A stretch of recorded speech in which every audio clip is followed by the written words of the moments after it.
Bonsoir Patrick. Bonsoir Carole, bonsoir Daniel. Ça nous fait très plaisir de t'accueillir ici sur Cup TV.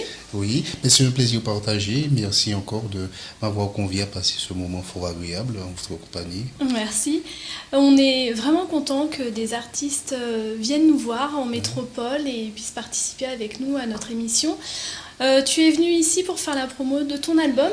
Oui, mon nouvel album Ça qui pas qu'à tuer, issu de la phrase célèbre de Nietzsche, ce qui ne te tue pas te rend plus fort. C'est une invitation justement à l'espoir, à goûter, à ne pas désespérer de l'espoir et à renoncer au renoncement malgré les difficultés qui se font jour dans notre quotidienneté, oui. Tu as fait tes études en métropole, Oui. Des études de philosophie à Dijon. Tout à fait, tout à fait. Est-ce que ça t'a aidé, accompagné à écrire? Parce que tu es un artiste multiple facettes. Oui. Tu es poète, compositeur, Oui. auteur, Oui, interprète, oui. producteur, Fraîchement producteur. fraîchement producteur. Oui, par la force des choses, puisqu'on parle de crise, donc le milieu musical connaît une crise. Et donc, les producteurs traditionnels sont de plus en plus frileux. Et donc, ça nous amène tout naturellement à se lancer. Mais il faut dire que pendant plus de 15 ans, j'ai été ce qu'on appelle un producteur exécutif où il m'était donné de payer donc, à la fois le studio, les différents musiciens. Et donc, le projet terminé, je finalisais, je l'amenais, je proposais à un producteur qui, lui, se chargeait de commercialiser. Donc, à la force des choses, on se dit pourquoi pas faire le tout par soi-même. On n'est jamais mieux survécu que par soi-même, dit-on. Oui, bah oui.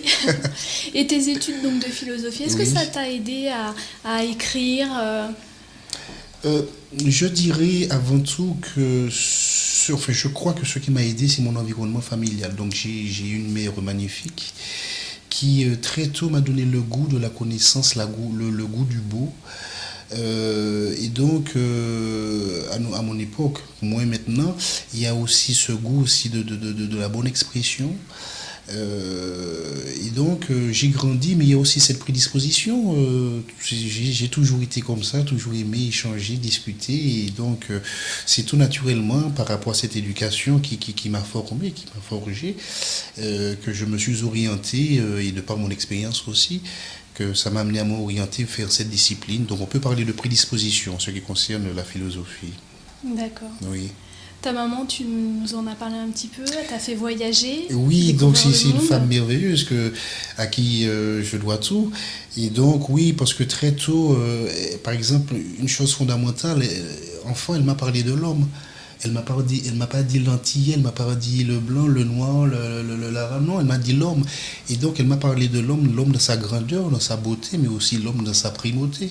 Et donc c'est une éducation qui très tôt m'a poussé à goûter à l'universel, qui m'a plongé dans l'universel et qui m'a donné cette soif, cette envie de découvrir l'autre dans sa différence. Et d'apprécier l'autre sans idée préconçue. Et je crois aussi que c'est magnifique ce type d'éducation. Et donc c'est tout naturellement que, comme je le dis, que j'ai voyagé. Elle m'a permis de voyager parce que j'ai quand même eu la chance de résider en Nouvelle-Calédonie, mais aussi en Australie, en Europe forcément pour mes études. Donc tout ça aussi, parce que le voyage forme, le voyage nous ramène à nous-mêmes, à notre insignifiance, puisque nous avons des fois une vision aussi insignifiante des choses, et donc Étroite. en se confrontant à l'autre, nous voyons, nous élargissons notre manière de voir la vie, et nous nous sentons dès lors appartenir à l'universel. Donc nous nous sentons vraiment enfants du monde. Et donc c'est pour toutes ces choses que je lui suis infiniment reconnaissant, et je lui dédicace, je lui écris des poèmes, je lui dédicace des morceaux. Donc oui, c'est une femme que j'aime beaucoup. Pour l'anecdote, j'ai tendance à dire que je suis avant tout et surtout originaire de ma mère et de son éducation. Je ne suis pas avant tout martiniquais, non, je suis avant tout originaire de ma mère et de son éducation. Une femme vraiment formidable. On parle de la Martinique, Oui. Tu es de Morne-Rouge, c'est ça? Morne-Rouge, oui. C'est ça. Donc, au pied de la montagne Pelée, donc c'est peut-être tellurique, donc cet esprit, ce côté volcanique, ce côté désireux de partager les choses.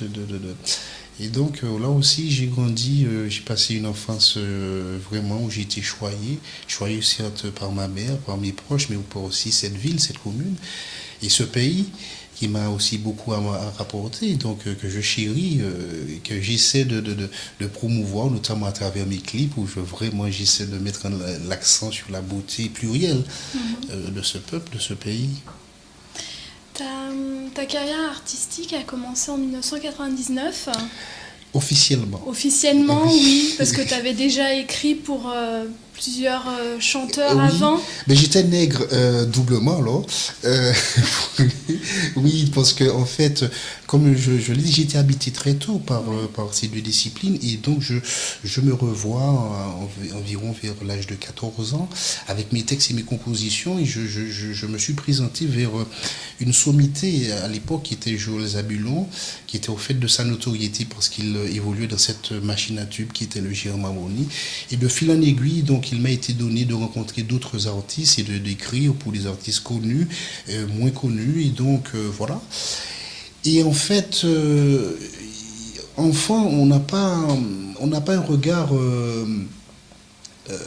vénal, on n'a pas un regard, et donc en grandissant, on se dit quand même, oui, si tel album m'a rapporté tant, moi qui ai contribué à ce titre-là, j'aurais pu quand même en gagner. Et c'est de là que m'est venue l'idée de commencer à écrire sous mon vrai nom, et pas forcément pour les autres en tant que nègre.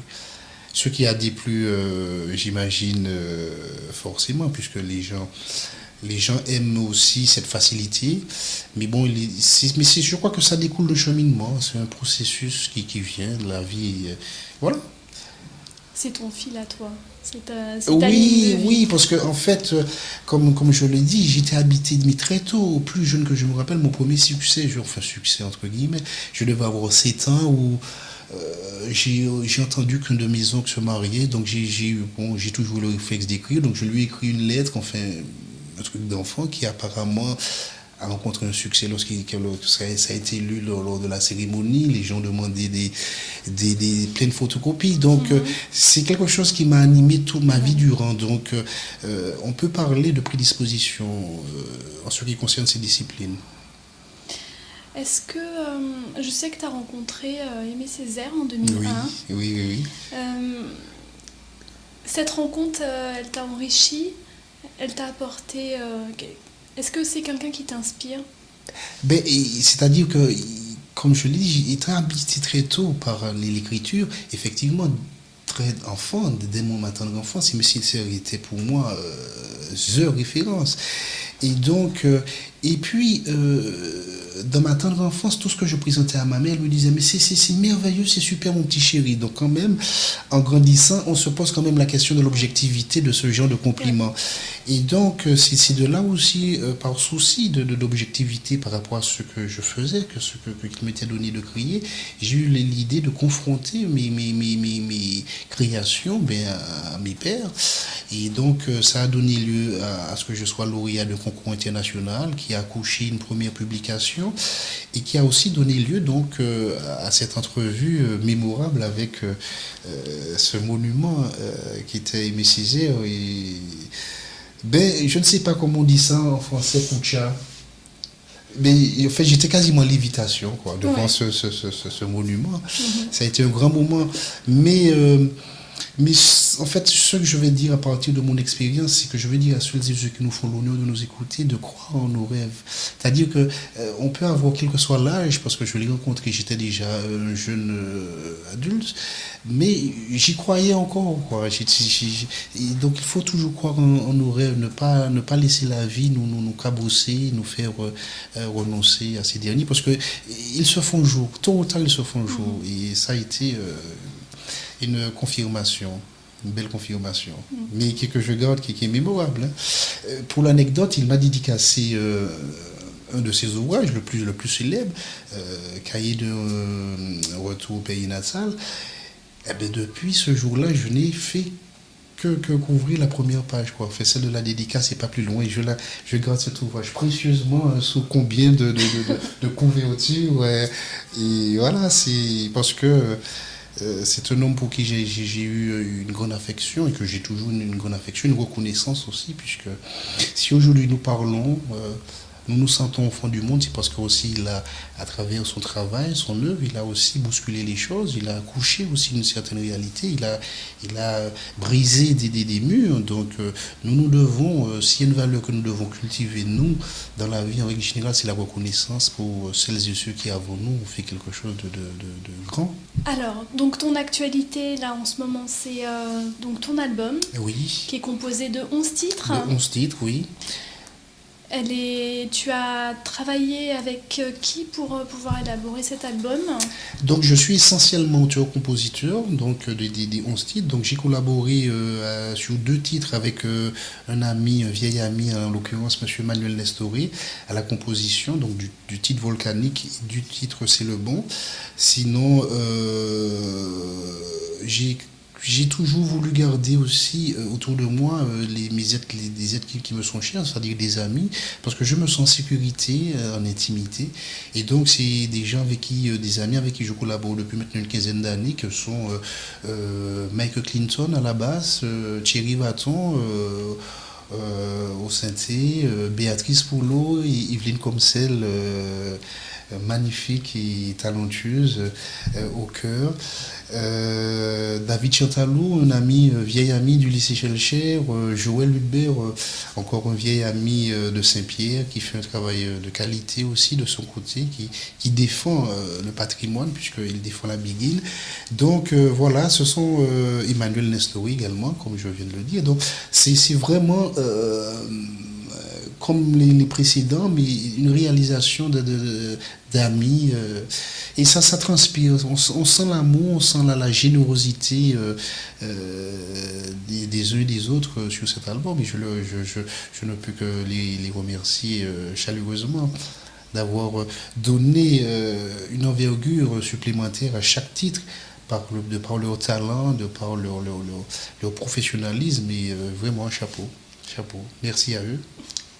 J'ai vu que tu nous avais fait un beau livret dans ton album, oui, où tu as noté toutes les paroles de tes chansons. Oui, alors c'est un peu la déformation, je ne dirais pas professionnelle, mais passionnelle, hein. Oui. S'il m'est donné de m'exprimer ainsi, mais malheureusement, j'ai eu à côtoyer pas mal de personnes sur les Antilles, mais aussi sur l'Hexagone, qui disaient aimer un morceau et qui ne connaissaient pas les morceaux. Je dis, mais c'est pas possible. Sans connaître les paroles, ouais. Comment on peut aimer Ah oui, mais donc j'ai toujours été éberlué, très étonné de cette, enfin, je ne vais pas dire aberration, mais de cette contradiction. Et donc c'est par aussi des formations passionnelles que j'ai voulu aussi mettre par écrit les textes, parce que je crois qu'il est bon aussi d'avoir ce support pour pouvoir se référer. C'est ce qu'il a voulu dire. Donc moi, voilà. Et je crois aussi une chose magnifique, c'est que les écrits restent. Oui. Les écrits restent. Et donc, étant donné que j'essaie d'inviter à certains moments à la réflexion, à la méditation, à se penser soi, à penser nous dans notre condition, dans notre quotidienneté, je crois qu'il est important aussi de graver ces textes-là qui je l'espère, peuvent être salutaires, je l'espère, oui. Mais aussi il est festif, c'est un album festif, hein. Donc, oui. C'est un album pluriel où vraiment où il n'y a pas de monotonie en tant que tel, où vraiment les thèmes diffèrent, aussi les sonorités sont diverses et plurielles. Et les thèmes abordés le sont également. Donc ça va du titre Djadja que j'ai dédié à mes enfants, en passant par Saki Pakatui, ou comme je l'ai dit précédemment, qui invite justement à l'espoir, à ne pas renoncer malgré les difficultés. Il y a aussi des moments festifs. Comme Siwolon, pour lequel j'ai réalisé un clip que les gens ont aimé, ont apprécié. Il y a aussi des moments de recueillement où j'ai aussi fait un morceau, un titre Naya Bengi, avec une couleur gospelisante, avec des arrangements philharmoniques. Donc vraiment, c'est un album pluriel et riche, et puis qui invite justement qu'on aime dès le premier, puis Jazzy aussi a fait. Donc il est pluriel.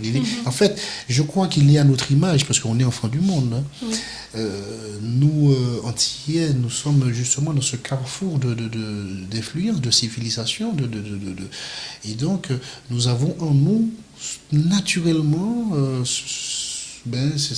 cette propension, je vais dire, à faire, par exemple, un Naya Bengi, à faire un gospel, parce que tout ça, ce sont nos influences. Nous avons été bercés par tout ça, et donc, c'est nous. C'est nous. C'est un album très riche, très riche en couleurs. Je ne te dirai pas le contraire. Voilà.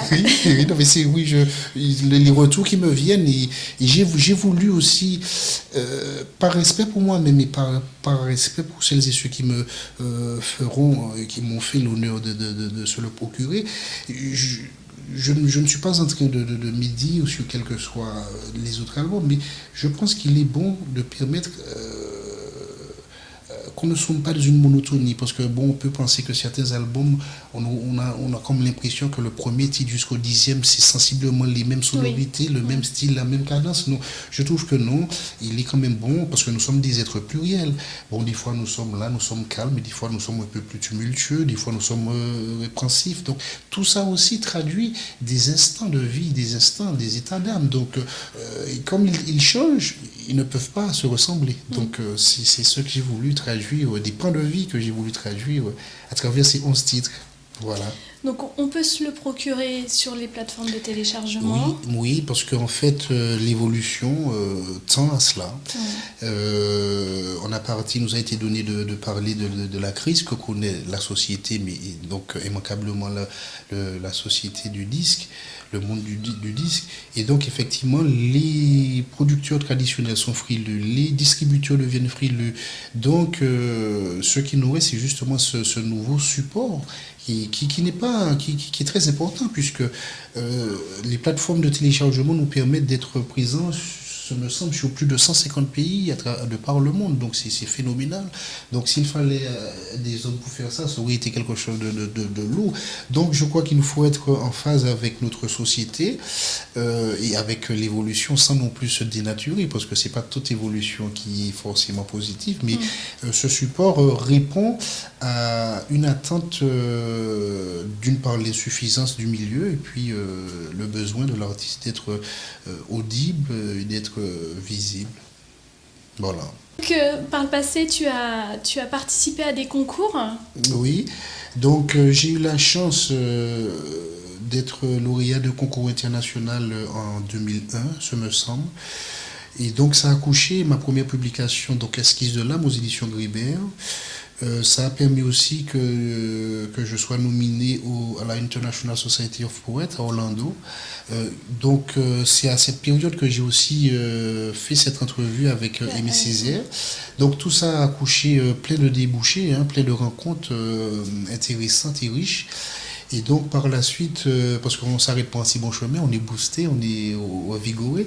Et donc ça a donné lieu par la suite à une deuxième publication aux éditions La Bruyère, Poèmes et Nouvelles 2002. Et puis tout récemment, mais le temps passe quand même, en 2009, de mon ouvrage Mot pour mot. Là encore, mot M-O-T-S, M-A-U-X. Oui. Donc voilà, c'est toujours, je suis habité par ça. C'est-à-dire que je crois que nous avons ce souci et nous avons cette chance et cette possibilité en nous de convertir le négatif au positif. C'est-à-dire que j'aime à dire que c'est nous qui qui donnons sens aux choses qui nous affectent. C'est nous qui conférons une importance ou une non-importance aux choses. Et donc, c'est tout part de nous et tout revient à nous. Et donc, si nous cultivons du positif, ça ne veut pas dire qu'on sera à l'abri de maux, de difficultés, mais justement, c'est cet état d'esprit qui nous permet justement de ne pas sombrer et de convertir cette énergie négative en choses, en créativité, mais en créativité pas forcément dans l'art, hein, mais dans la créativité de la quotidienneté, d'être une personne bonne, d'être une personne altruiste, d'être une personne tolérante, d'être une personne... Parce qu'en fait, je crois que lorsqu'on se rencontre, on rencontre l'humanité en fait. Bon, effectivement, il faut passer par la difficulté. C'est dans les difficultés qu'on note vraiment en soi, où on est dans cette nudité, hein, et et à ce moment-là, on devient plus tolérant. On comprend l'autre aussi dans sa différence. Oui. Donc, ça, c'est des choses qui sont, je crois, salutaires, surtout de nos jours, où on vit dans une société où les croyances, les philosophies, au lieu d'unir, tendent justement à isoler, à coucher des dissensions entre les gens. Donc non, nous devons mener, je crois, à notre niveau, dans notre environnement, ce combat de positivité ou de positivation. Oui, il faut, je crois, parce que des fois, on fait un comeback dans notre tête et on se dit ce qu'on croyait à un moment donné insurmontable, après quelques années, on en rit. Oui. Donc ça, c'est des repères pour nous dire pourquoi ce que nous vivons ponctuellement, c'est ce que ça préfigure d'autres moments agréables. Donc la vie, c'est une école. J'ai écrit, par exemple, Ils sont la vie, c'est ce que je dis. La vie, c'est une école et nous sommes justement amenés à apprendre de nos expériences, quelles qu'elles soient, positives ou négatives. Mais justement, il reste à l'écoute de nous-mêmes à travers ces expériences, quoi. Et je crois que c'est édifiant et salutaire, enfin, je crois. Oui. Je crois, oui. Eh bien, merci beaucoup d'être venu parmi nous et nous raconter déjà ton actualité, nous raconter ton histoire. Oui. Nous avoir donné... un peu d'énergie et beaucoup d'optimisme pour l'avenir. Oui, mais déjà, je veux te remercier, toi, Carole, mais aussi Daniel, parce que en fait, vous nous permettez, de par votre média, d'être audible. Donc, il n'y a rien de plus indispensable pour un artiste que d'avoir ces médias, ces vecteurs. Et c'est moi qui vous remercie chaleureusement, profondément, de ce travail magnifique que vous faites et puis et que vous permettez justement au plus grand nombre, puisque vous avez de nombreux auditeurs, téléspectateurs, de découvrir des artistes qui n'ont pas forcément sur les médias traditionnels, malheureusement, cette chance, une visibilité, et j'ai presque envie de dire une audibilité. Oui. Donc c'est ça. Alors encore une fois, un grand merci à vous, et puis je vous souhaite le meilleur pour la suite. Merci beaucoup. Et puis merci à celles et ceux qui nous ont fait l'honneur de nous écouter aujourd'hui. On viendra te faire un clin d'œil en Martinique. Ben super, mais je n'attends que ça. Je vous invite et je vous attends, puisqu'il y a encore beaucoup d'autres artistes qui méritent ce clin d'œil. Et donc vraiment, votre média est vraiment les bras ouverts. Donc on signe, je signe. D'accord. Ben, le rendez-vous est pris alors. Le rendez-vous est pris. Le rendez-vous est pris. Ben, super. Merci beaucoup. Super. C'est moi encore une bientôt. fois. Merci, à bientôt. Encore merci.